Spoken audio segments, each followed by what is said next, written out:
ladies and gentlemen, we're back with another franchise mode commentary with your San Francisco Giants.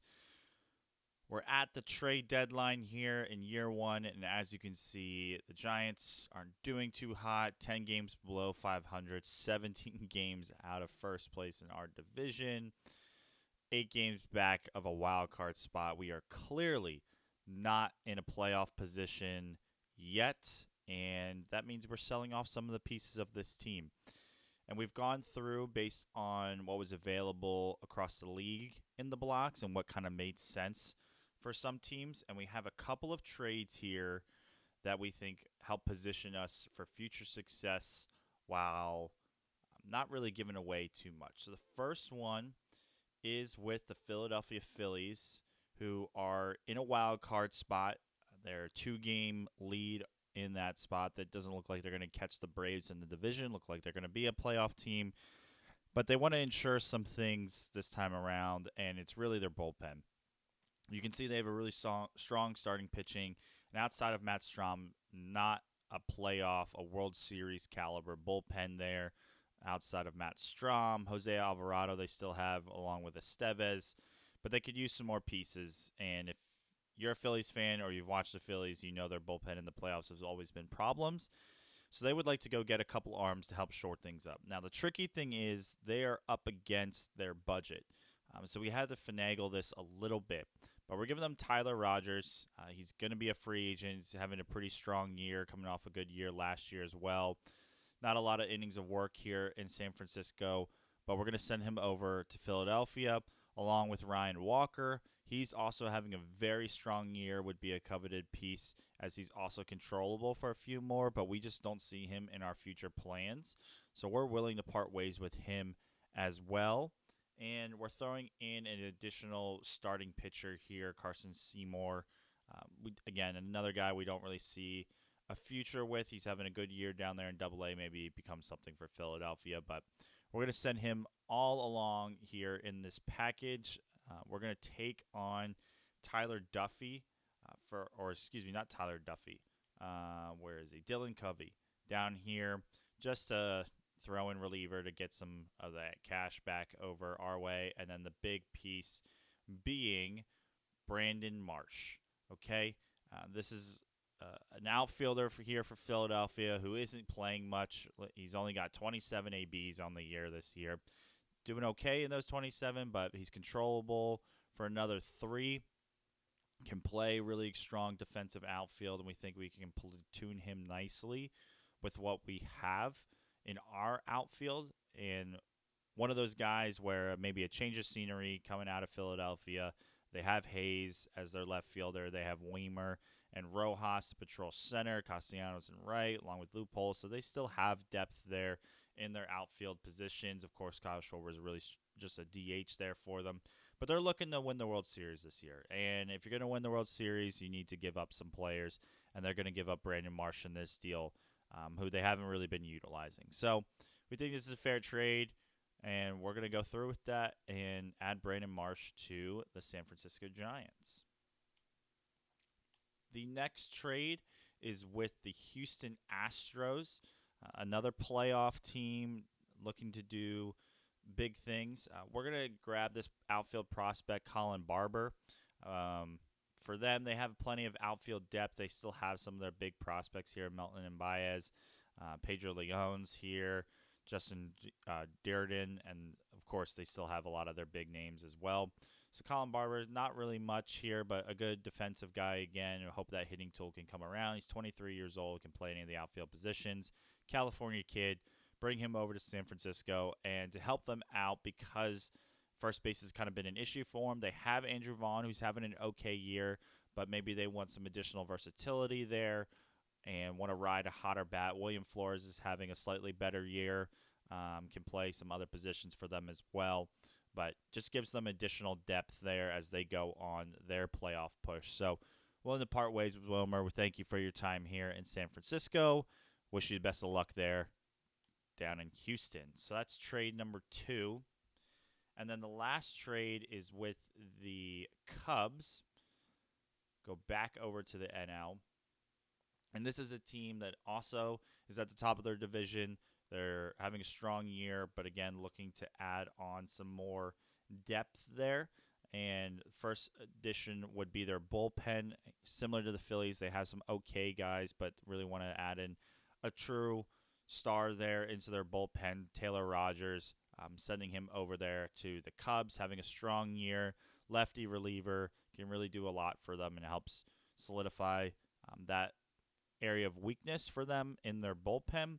And additionally, we're going to send them Yaz, another veteran presence of an outfielder. He's going to be a free agent after this year. He's been with the Giants for his entire career there, okay, over 2,000 ABs.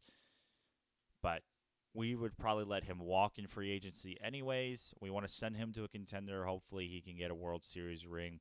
Going with a package to Taylor. And coming back the other way is Michael Busch, a guy that the Cubs had originally traded for a few years back from the Dodgers. They don't even have him in the MLB. He's having a strong year there in AAA. He's controllable for a long time, can play a couple of other positions, but first base is an area of need here for the Giants, and we've already parted ways with Wilmer.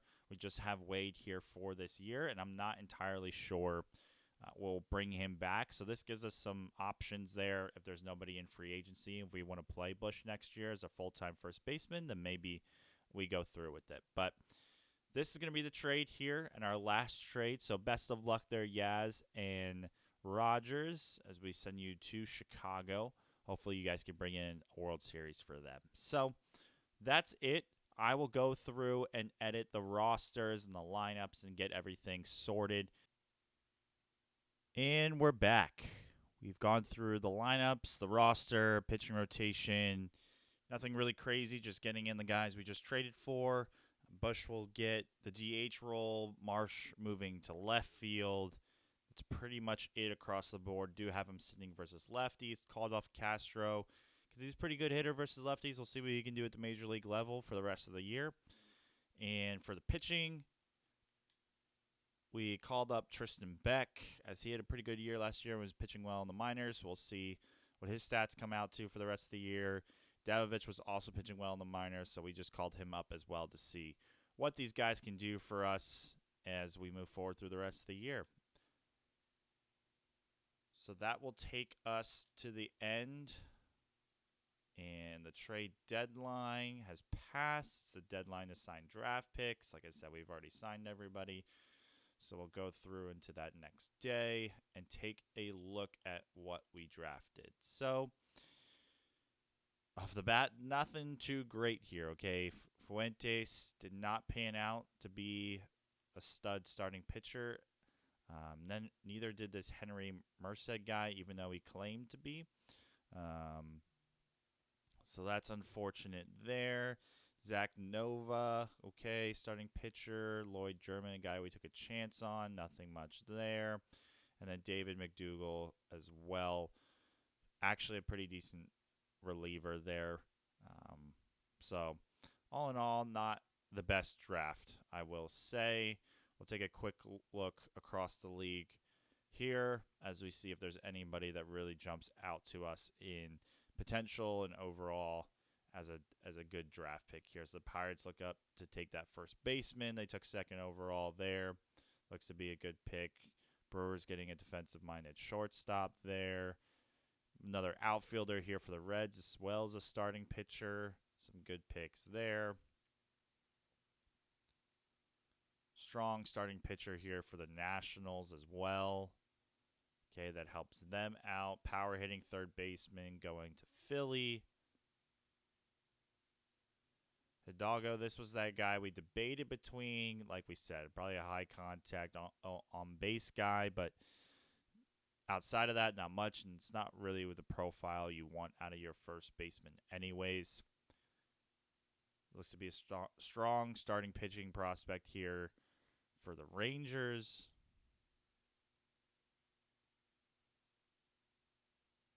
Another first baseman prospect going to Houston. Rob Gross. Here's Jason Snowden. Okay, this was a guy we looked at for his name. Another contact OBP guy with good speed. We'll see what he can develop into. Stephen O, a strong hitting profiles more as a DH here for the Tigers, but that's helpful for them. They can use some more bats. White Sox grabbing a catcher as well as a closer there. They can use a little bit of everything.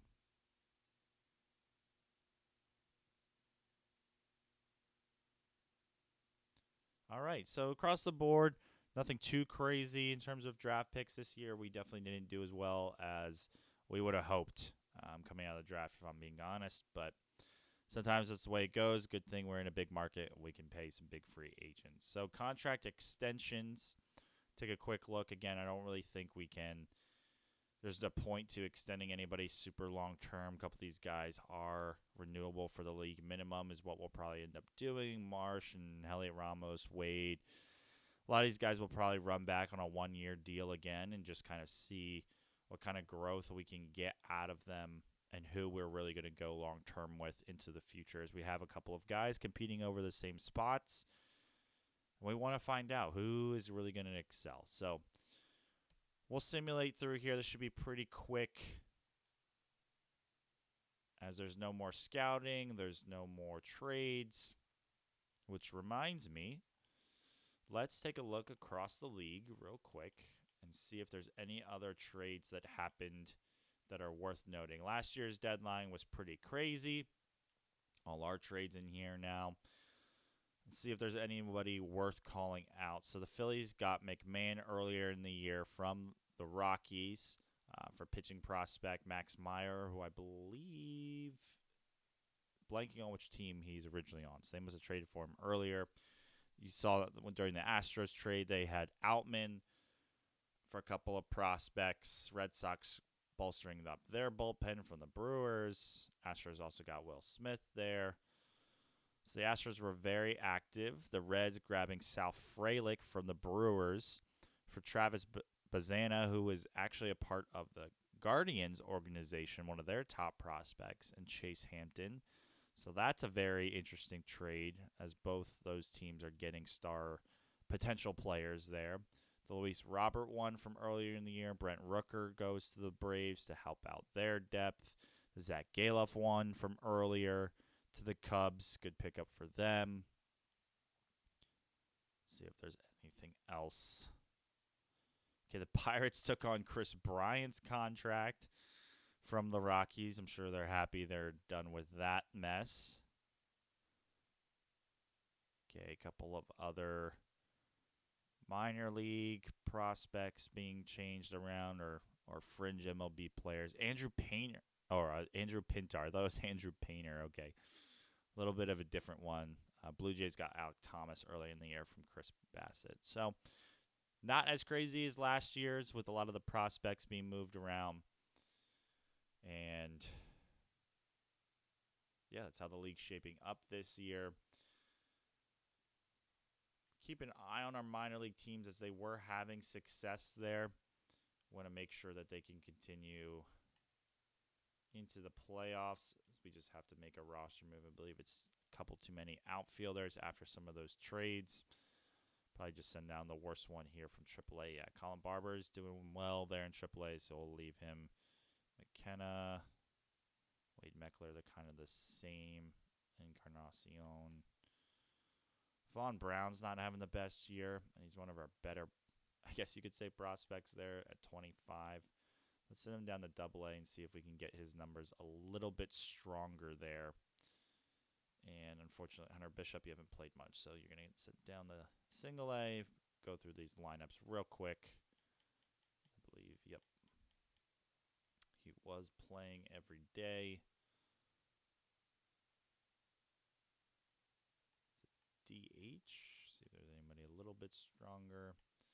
Not really. Let's just take care of this quickly. Okay. And then AA, we just want to make sure we're getting in Brown in there. He can go in for Pinder.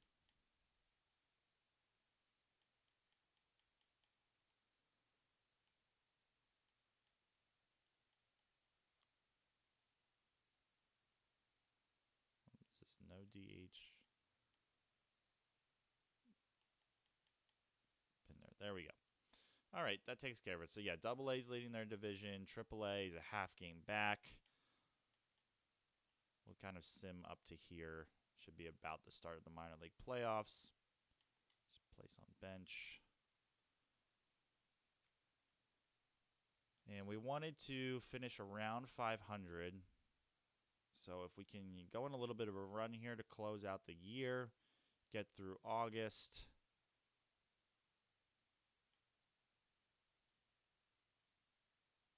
As we look to be playing a lot better since the trade deadline. I don't know if that's just the team playing a little bit better or the actual roster pitching well. Get a couple of injuries coming in here for the minor leagues. We're just going to auto fix all of that. Let the coaches down there get the best players in at this stage of the year. Okay, September, we have crawled up to 67 and 69, which is pretty impressive considering where we were as a team. I think things are going a little bit better here. I'm going to go through, do the September call-ups, go through all the lineups again, and then we'll finish out the season. So here we are, September, end of the year. Going to simulate through here and see if we can find a way to get ourselves above 500 to close out the year. That's really all we're playing for here. A couple of the minor league teams. Okay, Santander's back, so we're going to make a quick roster move. Actually send down one of the additional relievers we called up.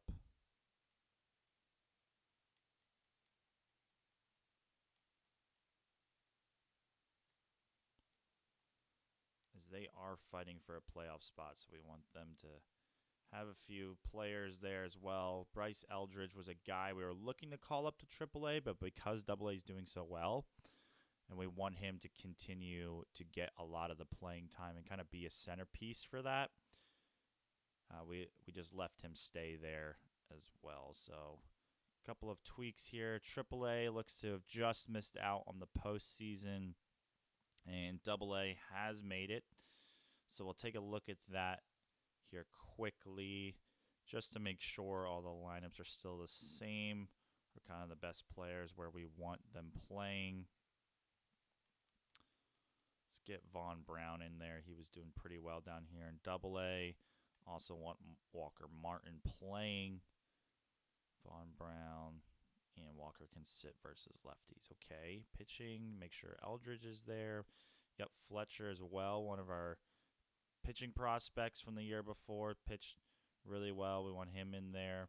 Whitman's been a strong reliever. We'll throw him there, and then Bednar can be the fourth guy. Actually, we'll make him the third starter there and just see how the team does in the postseason. So first game here, we'll auto-utilize Bushbeck. A couple more games back in the Major League team. Vaughn Brown, of course, gets injured. 2 shutouts there. 3 shutouts. Okay, look at that pitching. Go on. Doesn't give up a single run. Love to see that. And we did it. We finished right at 500, which is pretty impressive considering where we were at the trade deadline. I think we were 10 or maybe a little bit more games back of just 500. So to finish at 81 and 81 is something to be proud of for this team. Beats the 65 and 97 record. So almost a 20-game jump right there from where we were last year. And like I said, if we were to finish around 500 this year, that gives us a lot of confidence going into next year that the roster we have with some additions in free agency and trading in the offseason, that we can really put together a team here to be competitive. So before we get back to the playoffs for AA and then the Major League, let's take a quick look at some of the statistics overall for our players for this year. We'll go through it quickly. So I think Theo Estrada improved overall in his numbers where he was struggling at the start of the year. So I'd like to see that. Matt Chapman bounced back offensively from last year, 31 home runs, 84 RBIs. So he was better suited. Young-Hoo Lee did not have a great year. That kind of hurts us moving forward. But again, it's kind of an evaluation process. Wade Jr. had a pretty strong year, 26 home runs from him. He's an interesting one as he is scheduled to be a free agent. Patrick Bailey, down year offensively, but he got more of the everyday starts. Again, he's in there for his defense, hoping to grow the offense as we can. Luciano, okay, step forward. We like to see his numbers getting better over time. Strikeouts went down, average went up, OBP went up, home runs, RBIs, all that.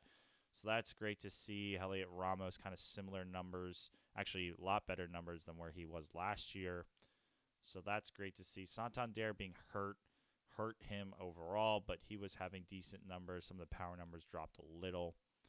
Brandon Marsh, tough to get a read on. Small sample size from him, but I think he did well as our record improved overall. Michael Busch, in his limited time here in the MLB, looked to show that he can hit major league pitching at the very least. Matos didn't hit the greatest.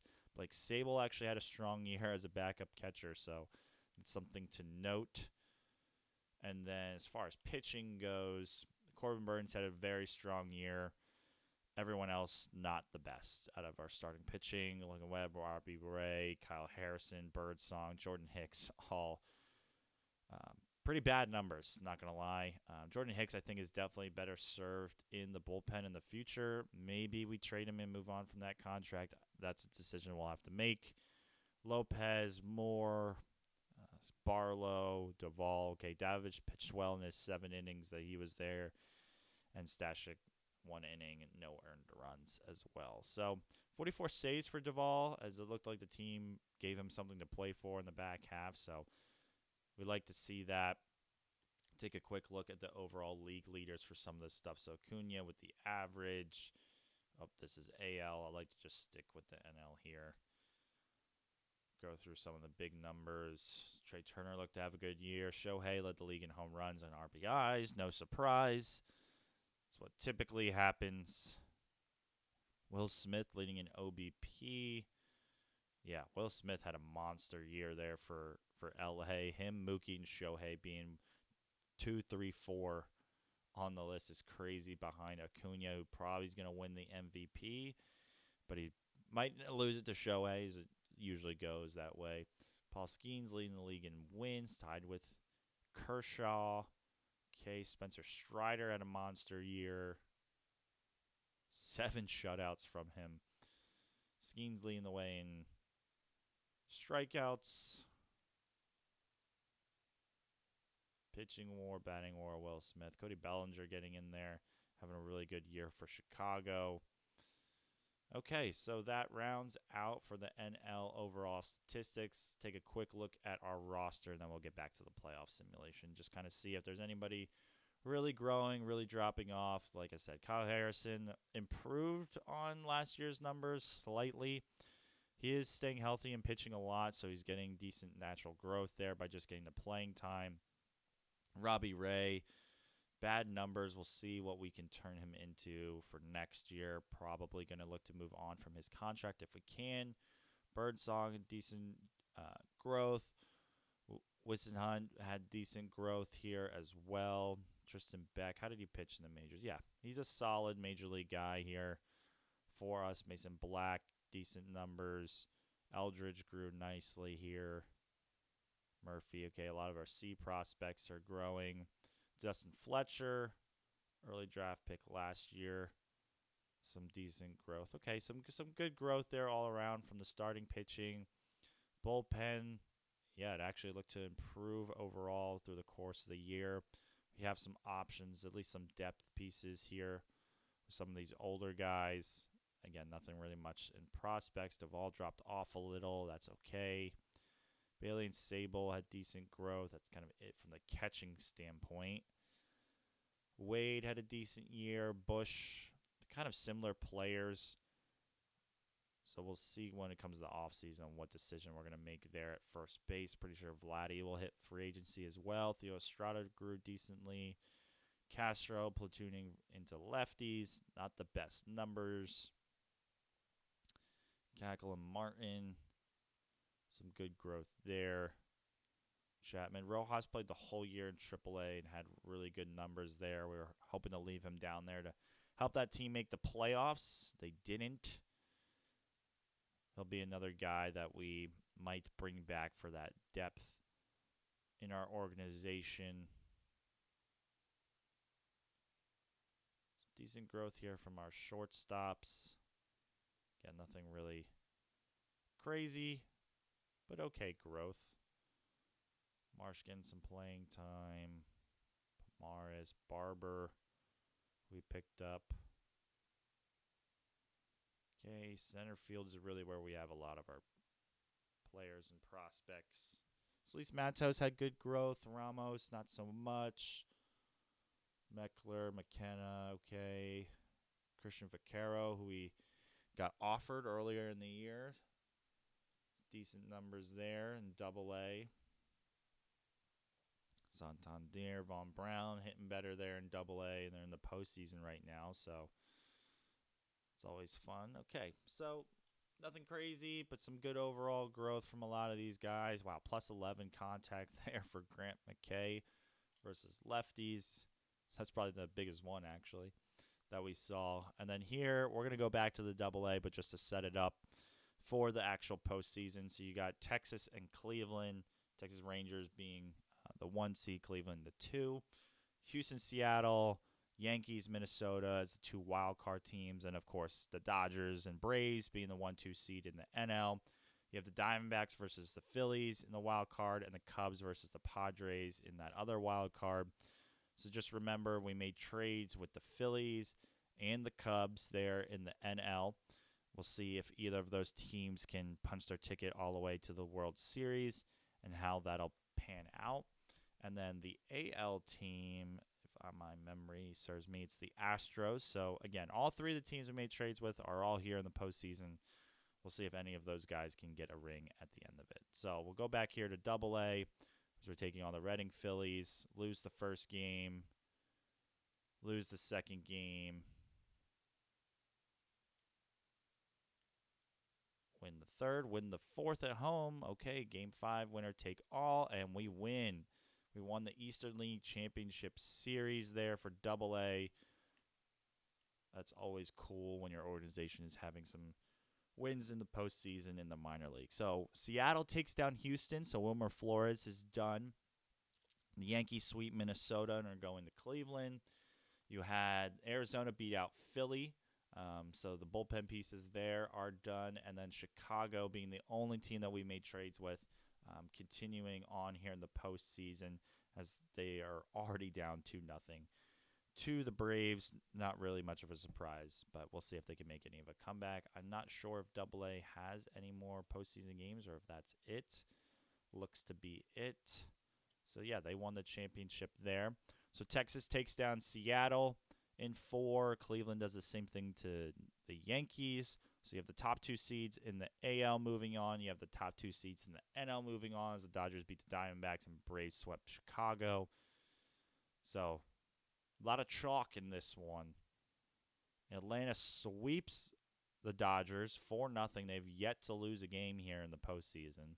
And they're taking on the Rangers in the World Series. So Rangers making it, 2 in 3 years appearances now. See if they can win 2 in 3 years. So they're up 3-1, and they do. The Rangers are your year 1 World Series champions. Congratulations down in Texas. That's now 2 in 3 years for them. Technically, it would be after that Astros one here.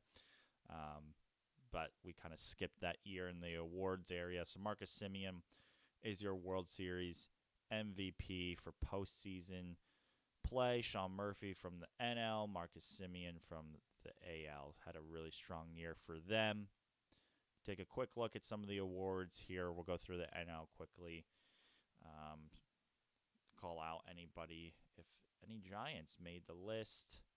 See, Matt Chapman was in the voting for Silver Slugger at 3rd. Had a pretty strong year. Again, this will probably be a lot of your familiar faces across the board in the Gold Gloves here. Padres taking 2 of 3 there in the outfield.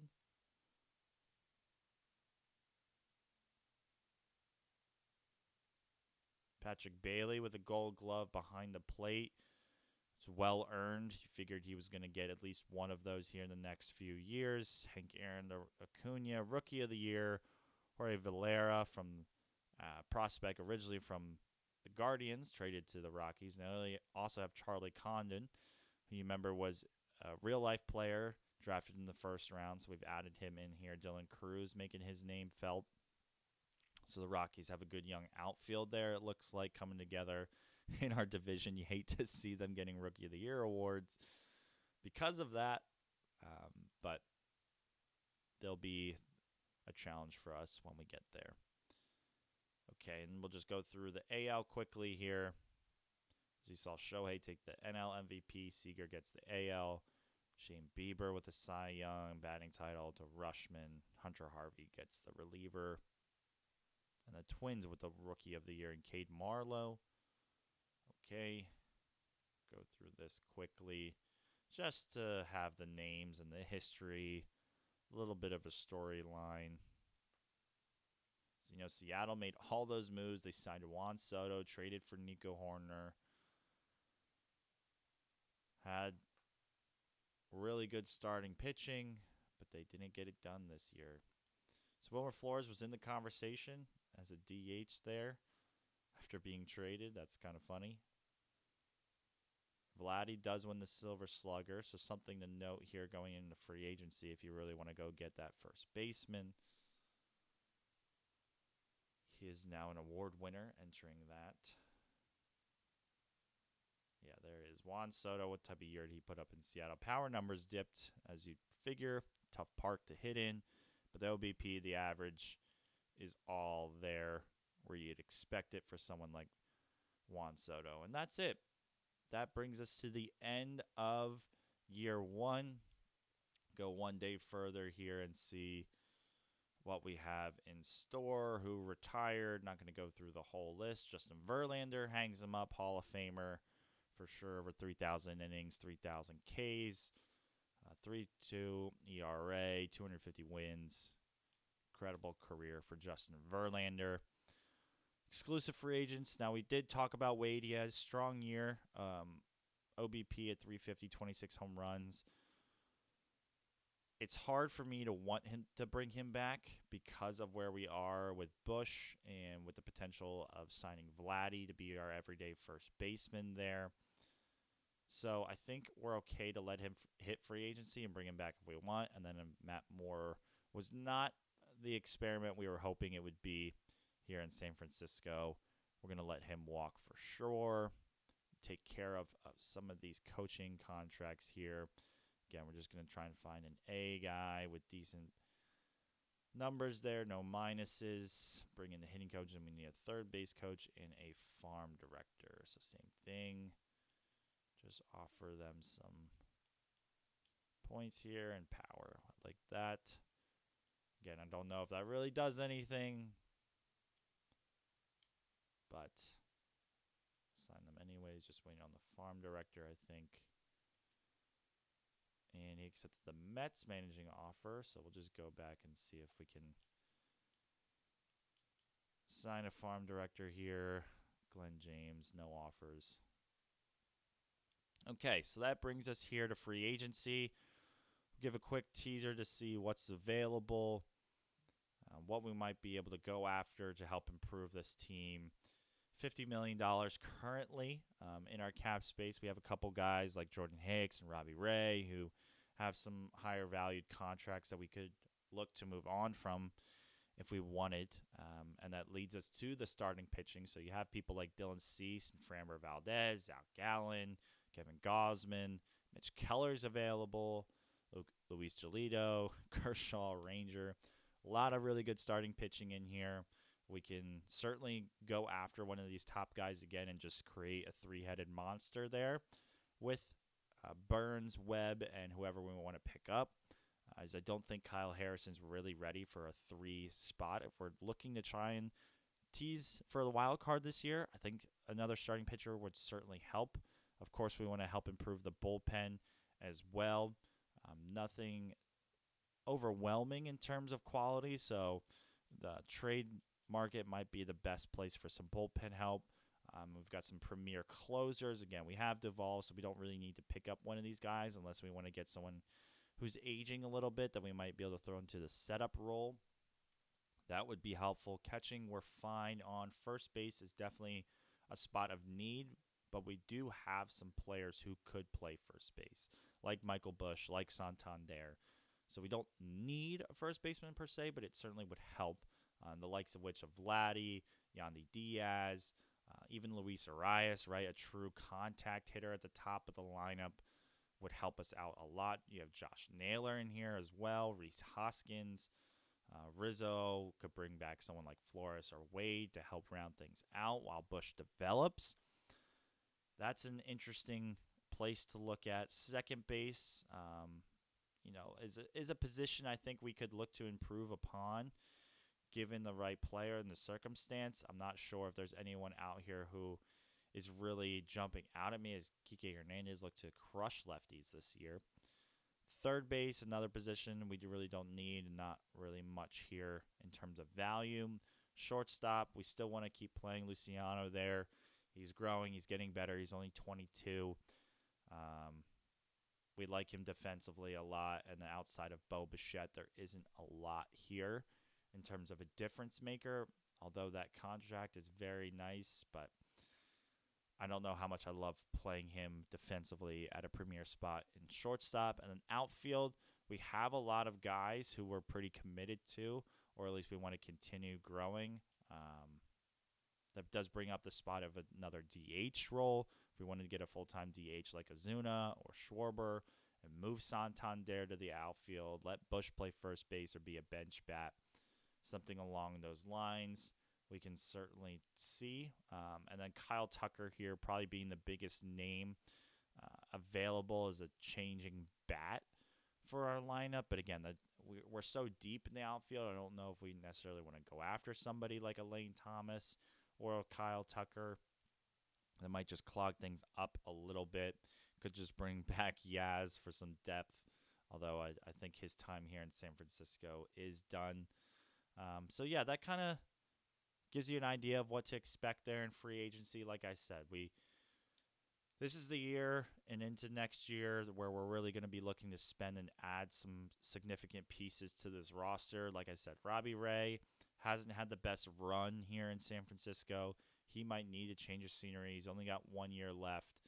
He's a lefty veteran that a lot of teams could look to add. At $23 million is a little bit of a high price tag, but I think the right team would be interested in him. Jordan Hicks also has kind of failed as a starter here. Might want to move him back to the bullpen or move on from him entirely, and that would free up an additional $11 million there as well. So kind of looking at this team and what we need, I think another starting pitcher would be beneficial for us to pair with Webb and Burn, especially the year Webb had. Kind of struggled if we had another ace to go alongside him. Would really help things out. Kyle Harrison there as the 4, and then you kind of piece it together between either Hicks or Birdsong. If you kept Robbie Ray as a 5, right? Whisenhunt's kind of making his name crawl up this depth sheet. Bullpen help as well. We can certainly use a couple guys there, a couple lefties to help with matchups. Catching, I would think we're fine. First base is a question mark of what we really want to do there. I wouldn't say Michael Bush is really ready, but if we want to play the younger guys, we certainly can. Theo Estrada is on 1 year left if we really wanted to go get a true second baseman to play, but he's been serviceable, and we kind of want to see what he does this year to see if he can establish himself as an everyday second baseman, but we could look to move on. We still have Chapman. Rojas is a good depth piece. Casey Schmidt had a decent year off the bench as well. So our infield depth, I think, is okay.